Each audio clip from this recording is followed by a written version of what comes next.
બગદાણાના નવનીત બાલદિયા નામના કોળી યુવક પર 8 શખ્સો દ્વારા 29 ડિસેમ્બર 2025ના રાત્રિના કરાયેલા હુમલાના ઘેરા હવે પડ્યા છે ગાંધીનગર સુધી। નવનીત બાલદિયાએ પોતાના પર થયેલા હુમલા પાછળ લોક સાહિત્યકાર માયાભાઈ આહિરના પુત્ર જયરાજ આહિરનું ષડયંત્ર હોવાનો આક્ષેપ કર્યો છે। આ સાથે જ પોલીસની કામગીરી પર પણ સવાલો ઉત્પન્ન કર્યા છે।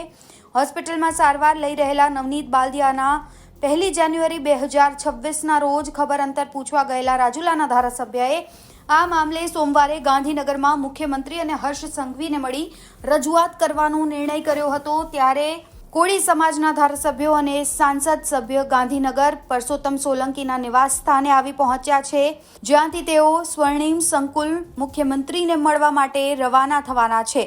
મહત્વનું છે, મુખ્યમંત્રીને રજૂઆત માટે પહોંચેલા નેતાઓમાં કુંવરજીભાઈ બાવળિયા, નીમુબેન બાંભણિયા, હીરા સોલંકી, રાજેશ ચુડાસમા, ચંદુ સિહોરા, આરસી મકવાણા આ તમામ નેતાઓ હાજર છે।